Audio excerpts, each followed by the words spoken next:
Hello, FlossTube Stitchers. I don't know if you've caught on yet, but enabling is actually in my job description as a shop owner. So here goes. New charts that have come in about the last week or so.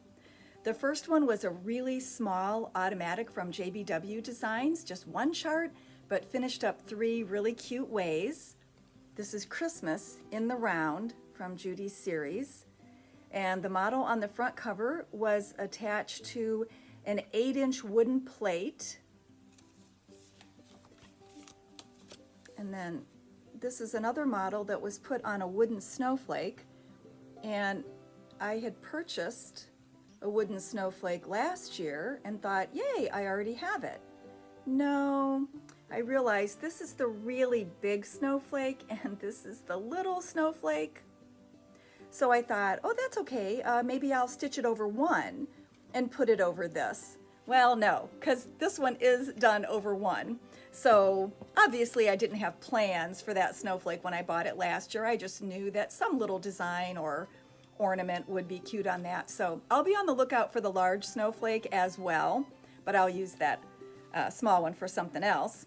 And then the third model that she stitched, this Joy, I believe it's also a painted wood decoration. At first I thought that might be an opening for a picture, but it's not. I looked it up in the catalog and it's actually just a decoration that Judy cleverly attached that model to. And again, did I say this already? All 3 of the finishing items were from Hobby Lobby. Alrighty. Then there's a collaboration series from Romy's Creations and Dames of the Needle. And here's 2 more seasons or holidays. This is Autumn in a jar and Christmas in a jar. Then this is Homespun Elegance. I'm going to say this really carefully. Turkey Trot Truck. Love it. Even if you're not into trucks, you got to stitch this one. This is number 4 in the Prim Stitch series from It's So Emma, Kindness and Generosity. Puntini has Happy Halloween. I love that little cat. That would be cute on something little, an ornament, or put with another chart. You don't normally see skeletons sitting either. I think that's really clever. All right, Scissortail Designs has Santa and Rudolph. Tra-la-la in Winter and Christmas Strawberries. Waxing Moon Designs has Santa in her Trio series. So those were the smaller charts, and then these are the big ones. Calico Confectionery, Bah Humbug. And Glad Tidings.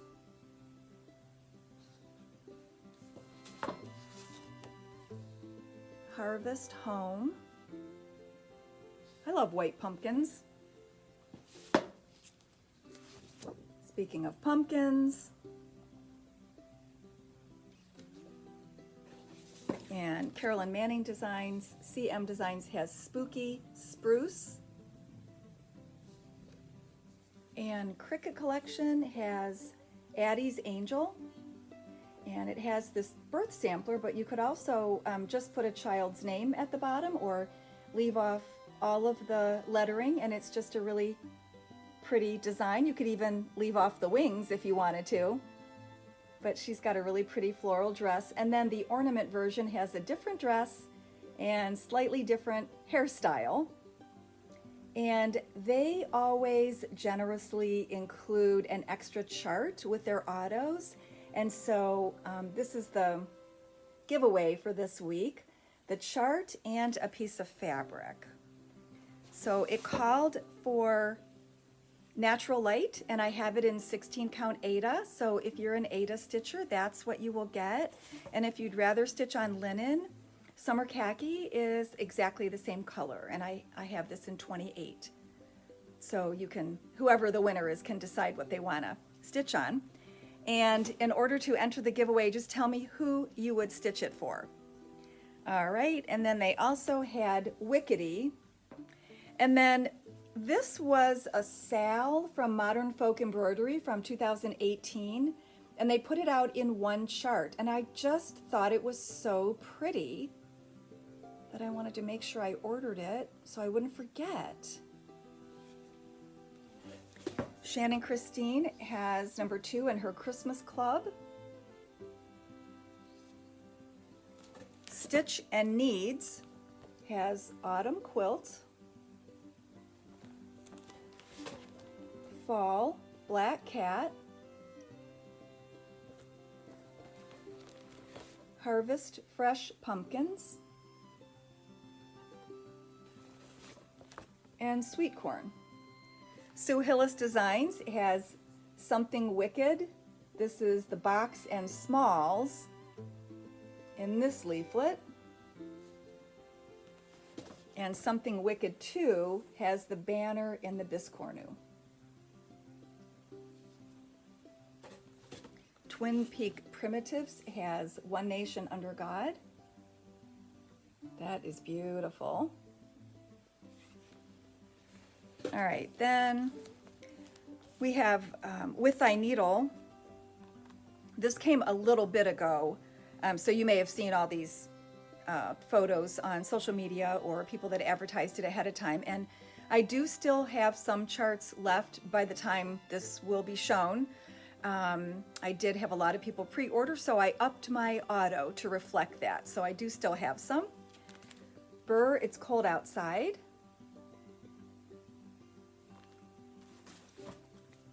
Mr. Marshmallow.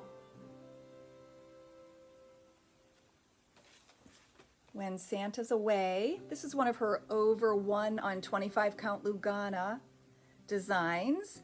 And instead of stitching all that white, she just put a piece of, I think it's batting.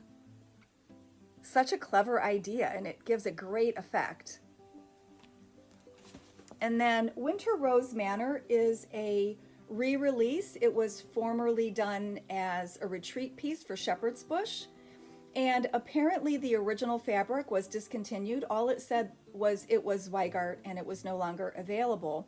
So they had R&R Reproductions do another color. I have no idea what it looks like in person. Their fabric is really hard to get, and I sometimes try for months to get it. To me, it kind of looks like this design would work on Summer Khaki or Dirty or any of the darker coffee colors. The house is done in conch, and the basket and snowflakes and snow down here is all done in roasted marshmallow. Of course, I do not have either of those two colors in stock to test it out, and I might not stitch the house in that color anyway. So I know people have been asking if you can find somebody that has the original kit from the Shepherd's Bush retreat, or maybe I could even email Tina or Terry, and maybe they could tell me what the original fabric looked like for some better advice. But anyway, it's a beautiful piece. And then these aren't charts, but I had not seen them before, and I got these from Pinoy Stitch. These are gift tags. So they're printed on heavier paper. There's no adhesive, so you can't just slap them on the back of your framed piece. But you could punch a hole and tie them with ribbon to a gift, or you could use spray adhesive. There are other ways that you could use these, and by just printing them on paper, it allows you, the stitcher, to make the final decision. So there's 3 different versions, all based on famous paintings of girls stitching. Some of these I think you've seen in memes. And there's the 3rd one. Okay. All right. Then let me just do the other giveaway right now. So I used the random number generator, and I have the 2 ceramic scissor fobs from Rovaris, and the jack-o'-lantern or the pumpkin goes to Kathy Stugmeyer, and the witch hat goes to Kay Otto, and I've already notified both of them.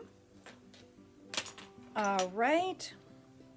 Then I have a finally finished object. You know how you work on things for a while and you kind of forget about it? Well, this was one of those pieces. Oops, I didn't have it quite close enough here. So this is Winter Wishes from Lizzie Kate, and you might remember me showing it sometime last year. And I talked about changing the stitch snowflakes to silver beads to reflect the kind of icy rain that we get around here. Well, when I turned it into my framer, she noticed that I had forgotten a stitch around the little lake there. And without looking at the original pattern, I didn't know whether I was missing a stitch of blue or a stitch of white, and it took me a while. I don't think I actually ever found my pattern, but I looked it up online and blew up the picture so that I could see. So I put the final stitch in, but only after it sat on my chair here at the shop, just a random chair at the stitching table. I had laid it down to keep it flat. I left it there for weeks, maybe even months. And then when COVID happened, it just didn't, I don't know, it just didn't get done. So finally I stitched it at the last minute while she was waiting for me to give it to her. She had framing appointments here. And anyway, then I think there might have been an issue with getting the frame, one of the frames, because this is 2 frames put together. Maybe the first one was no longer available because a lot of supplies are being discontinued because of COVID, mainly because of where they're coming from. So I think we had to adjust what we did. I don't even remember what I picked out in the first place because it's perfectly fine the way it is. I just love it. So although this is a Lizzie Kate, it is still available from our distributors. So I do have more on order in case anyone's interested. We can't get the silver snowflake anymore, but there are other charms that you could use that are just as lovely. So anyway, yay, that was fun to get back. And then really the last thing I have to talk about is back to the coffee dyeing that I did last week. Several people had either comments, stories, or questions.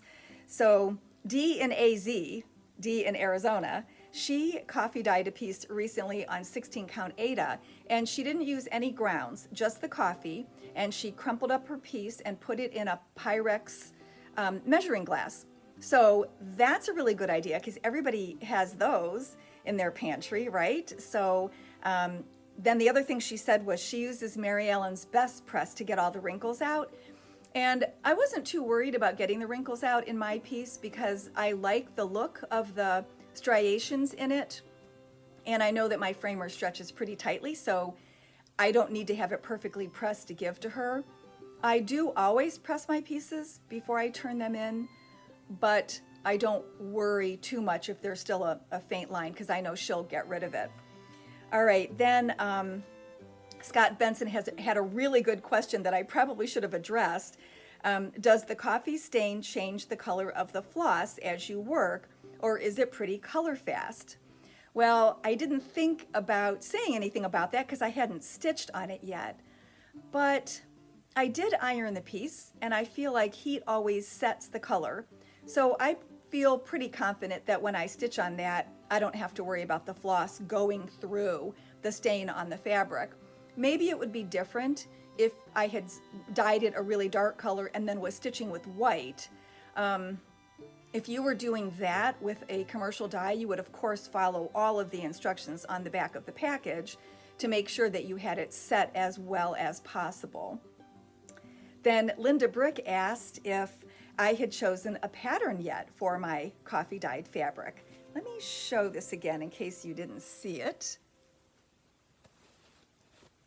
Oh, that's my finished piece.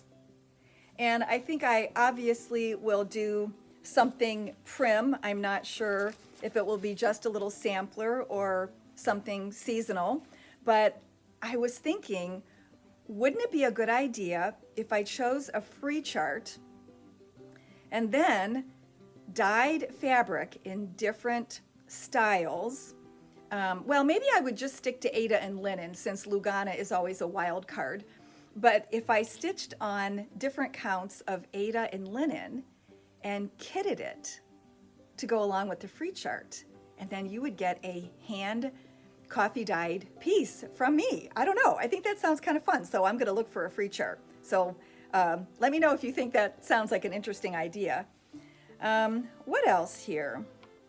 Let's see. Oh, Heather Gooch told a story from her childhood. She said, I remember being a little kid and watching my grandma try to tea stain a new wedding veil for a bride who was planning to wear an heirloom wedding dress. She thinks it was the daughter of one of her grandmother's friends. It seemed touch and go, and probably didn't help that she had an audience, but the end result was awesome. The veil came out a soft ivory that looked like it belonged to the dress. And I thought that was a neat story that she remembered, and it reminded me to tell you something about the differences between coffee and tea. I had always thought that tea was not recommended for dyeing because it turns orange over time. And then I started seeing people just dye with tea all the time. Well, not enough time has passed to see what the results would be. So I'm going to go back to my original idea, and I researched it, and it turns out that yes, there is some evidence to show that tea dyeing by itself will turn orange over time. It also degrades in a matter of decades, whereas like 20, 30 years, whereas coffee staining or dyeing will last up to 75 or 100 years. I thought that was really interesting. Tea also has tannin in it, which is tannic acid, and anything with acid will degrade the fabric, whereas coffee does not have that. So those are a couple key differences between using tea and coffee to dye. If you do want to dye with tea, because you have it, keep in mind that tea often has color. So the best teas to use would be Earl Grey. I had to look because I'm not a tea drinker. Earl Grey or English breakfast.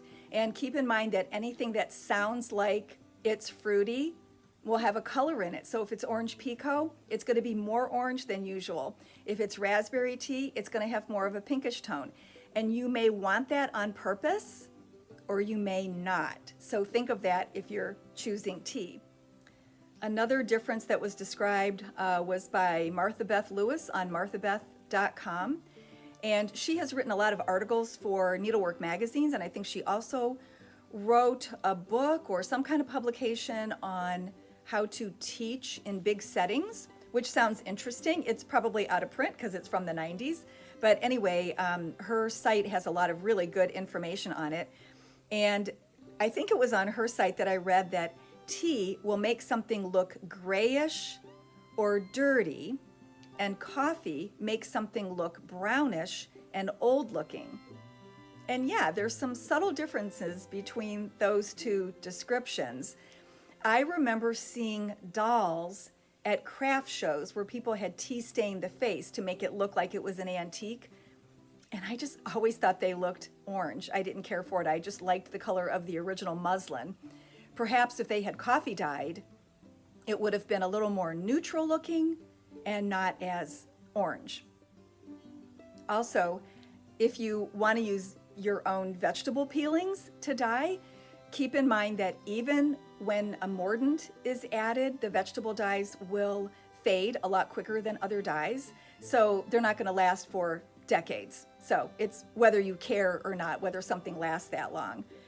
And then the last thing I wanted to mention is there was a technique described as painting your fabric, and that's if you want to specifically put coffee staining or dye on certain areas of your stitching on purpose, and you could use a cotton ball or a Q-tip or a small paintbrush. I thought that was very interesting, and I think I would like to try that too. So I would do that maybe without the coffee grounds, or I could do it and then just mash coffee grounds in exactly where I painted the streaks. So I see some more coffee dyeing in my future. I'm gonna put a couple links in my show notes of places where you could look for other information about coffee and tea dyeing. Unfortunately, some of the sites lead to links that are no longer there, but I think there's still enough information that it would be helpful and interesting. So, okay, thanks for watching. Have a great week.